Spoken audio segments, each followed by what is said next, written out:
So the United States has informed the United Nations that it has credible information showing that Russia is compiling lists of Ukrainians, quote, to be killed or sent to camps following a military occupation. This is according to a letter to the UN human rights chief obtained by the Washington Post Sunday evening. And the letter alleges that Moscow's post-invasion planning would involve things such as torture, forced disappearances, and widespread human suffering. Sorry if I am not taking this seriously, but the letter does not describe the intelligence that supports its assessment, of course. Kremlin spokesman Dmitry Peskov denied the letter's claims, telling journalists during a call Monday, quote, "Do you realize that this is an absolute canard, a lie? It is absolute fiction. There is no such list. It's a fake." This is the latest of several allegations the Biden administration has made against Russia, including that Russian President Vladimir Putin has decided to launch an invasion into Ukraine. The White House said that Secretary Blinken and the Russian foreign minister are scheduled to meet this week in Europe if Russia does not proceed with military action. President Biden accepted in principle a meeting with President Putin if the invasion hasn't happened. But just today, the Kremlin said there were no concrete plans for a summit. So, well, look, we don't know who the intelligence, where this is coming from, and they didn't provide any reason for us to really believe it.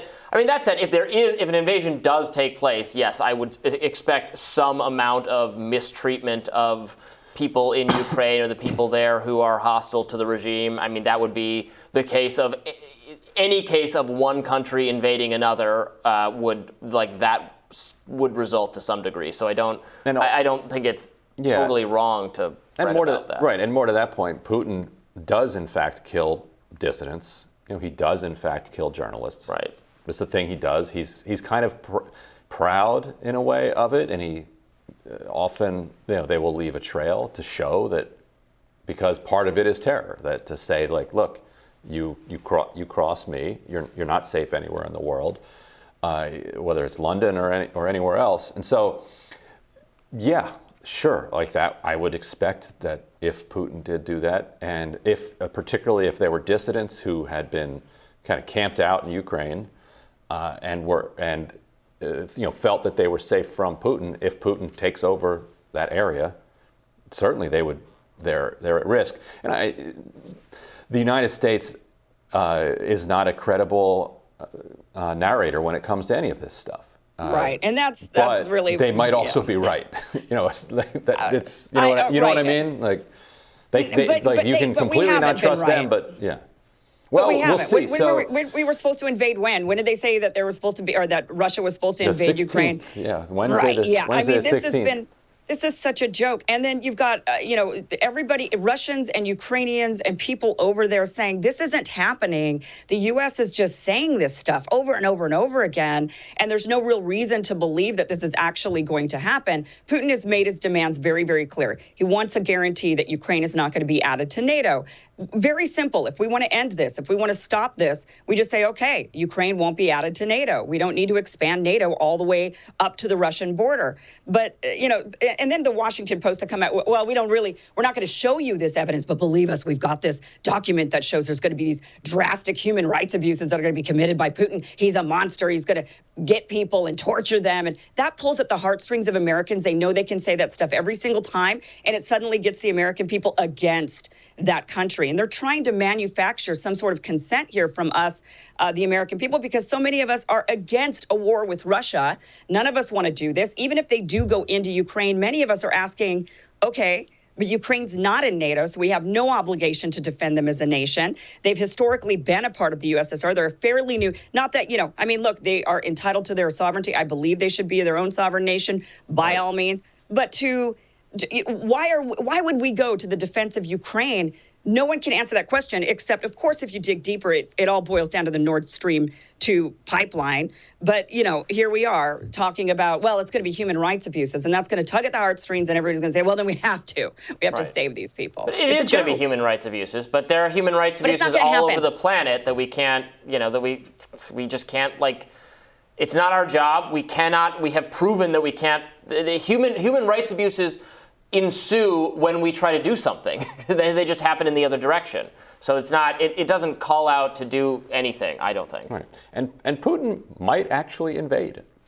I don't know. We don't know. You can't necessarily trust the United States' intelligence on that. You also can't trust Russian claim. You can't necessarily just trust. I mean, we should Putin just saying, clearly say, though, we should say, no, NATO. They don't meet the criteria for NATO anyway because they're a corrupt nation. They're not a stable democracy. They don't meet the criteria to join NATO. They don't even really need NATO. What on earth do we have NATO for anyway? Right. It was a buffer against the Soviet Union. The Soviet Union is gone. Right. Right. So, but anyway, yes, Putin might invade. If Putin does invade, absolutely there will be human rights abuses, and if he hasn't concocted a kill list yet, that would shock me. Right. Like, of course he's concocted.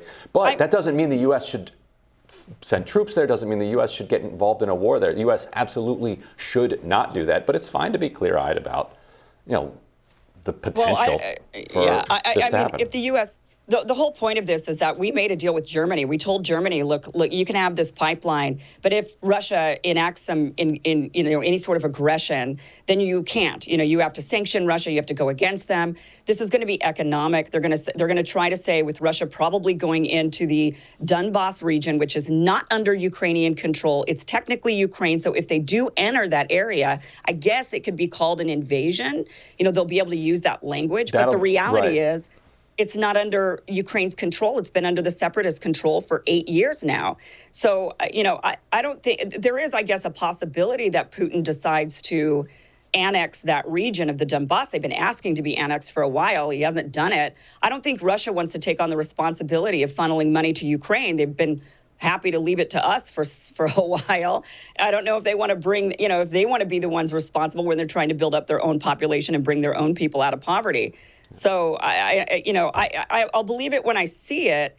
Sure, it's always a possibility because we are, if we are essentially telling Putin we're going to be taking Ukraine under our wing and going right up to your border, then you might say, well, it's a national security issue. I do have to take parts of the Ukrainian border, but we're pushing him in that direction. I still don't see that happening. Maybe the Donbass, and then they'll be able to spin the narrative. But that will be a spin that most American people don't understand what's going on over there, so they'll believe it's an invasion, and it won't really be. And there's a really interesting irony underway here, which is we had, what's his name, Alexei Nikolsky, who was basically a member in good standing of the national security state in Ukraine. This is not kind of a anti-Ukraine or pro-Russian type person, not an anti-American type of figure. And he said that the U.S.'s constant saber rattling over this was actually making conflict more likely. And the irony is that because we have elevated it to this titanic confrontation, we're now talking about Putin attacking Kyiv. He could be in Kyiv within 90 minutes, or talking about the crisis levels on display here. What that could allow for, and people have talked about this as a possibility as well, is for Putin to do a lesser incursion. And so we've elevated to such a huge crisis that if he does less than that, like you said, goes into Donbass or goes, annexes portions of that the world will breathe a sigh of relief and say, well, he didn't do all of the things that the U.S. said he might do.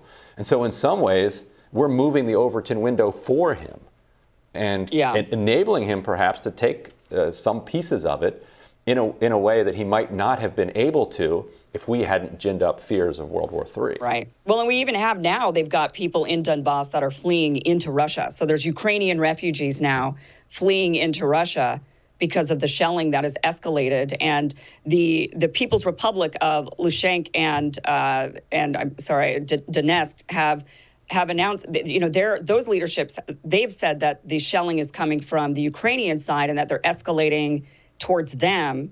But this has been an 8-year civil war.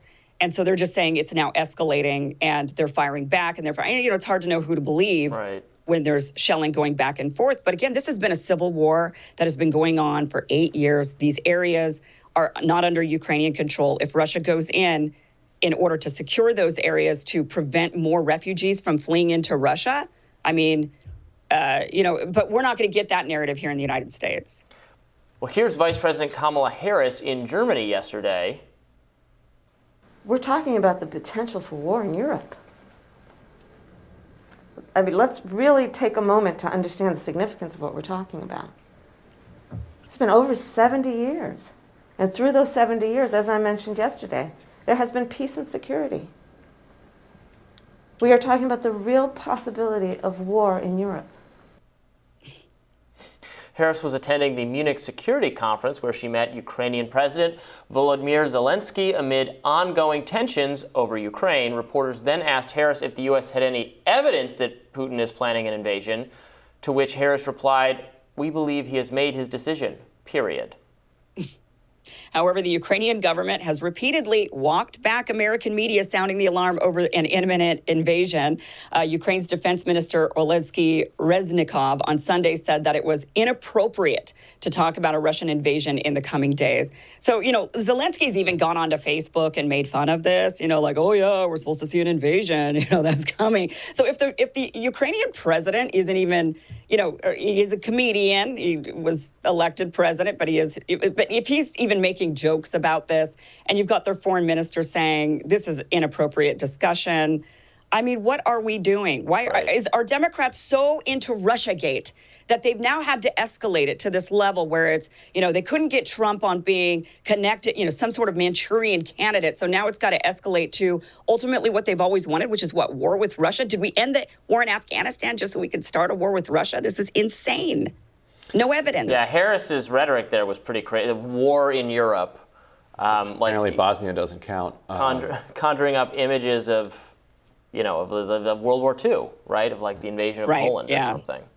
Right. Which won't happen. Russia, did post 100,000 plus troops on the border with Ukraine. Like that's a thing.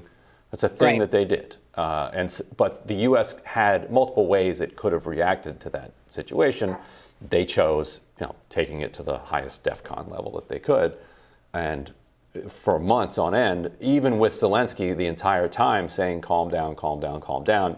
You're destroying our economy. You're panicking everybody. There's a way to solve this that doesn't result in an invasion. Stop saying an invasion is definitely going to happen on X date. And then the date passes and it doesn't happen. Yet there still are troops at the border, and you have MI6 now saying publicly, like, the invasion is underway, like that. But what they mean by invasion underway isn't clear, because then they say, although it could still be stopped. So it's like, what? Right. And again, if they go in, militarily, when you're looking at just the strategy of this, if they do end up having to go in to the Donbas region to secure those areas where the refugees are fleeing, then, yeah, maybe they would put a bunch of troops all along Ukraine just in case there's some sort of retaliation for having to go into that one region of Ukraine. I really don't think that Putin has any interest in taking all of Ukraine and taking on the responsibility of that corrupt government and the money that has to be funneled to Ukraine to keep it going. But, the Donbas is a little bit of a different situation. But yeah, this is just, all right, here we are just continuing the rhetoric. I don't know, it just seems to get crazier and crazier every day. I don't know, I think if he could have all of Ukraine back as part of Russia, just for No, pride. I don't think he would take it. There's so much, there's actual racism against those two countries. There's an actual level of hatred, and in a lot of ways, rightfully so, by the Ukrainian people that have been under USSR. They've always been under the thumb of Russians, and they were starved to death. Yeah. Right. Yeah. I mean, it wasn't good. So they've got a history. It's not a good history. Right. I don't think that he wants to take that on. Right. But political leaders are often not smart in that way. They're like, oh, it sounds good to enlarge you talk about Putin specifically, which is, any person, oh, it sounds good to enlarge my empire and gain this new territory. And then you find out, oh, but the people there don't like being ruled. And there's going to be like constant guerrilla warfare. And like, this is, a very old story at this point. Wendy Sherman, lead negotiator for the U.S., promised it in a really kind of bone-chilling kind of way. She said there will be an insurgency. Right. I mean, there would be. Which she knows, because we would be the ones that would finance. Right. We would finance it, and we would arm it. So yes, she can make that promise credibly. Yeah. But again, easy resolution here. Ukraine should not be joining NATO, and no need for further hostilities. That would be great. It would be great if our government kind of, dialed it down a little bit. Not that anyone can understand what Kamala Harris is saying when she's wearing that stupid mask. Yeah. Had to get that in there. Back to that. And we could just get rid of borders, right? What? We could just get rid of borders, right? Borders entirely. There you go. In conclusion, legalize heroin. There you go. All right, Wow, more we're on rising. agreement with some things here. Just getting the full libertarian range of our most popular views out there.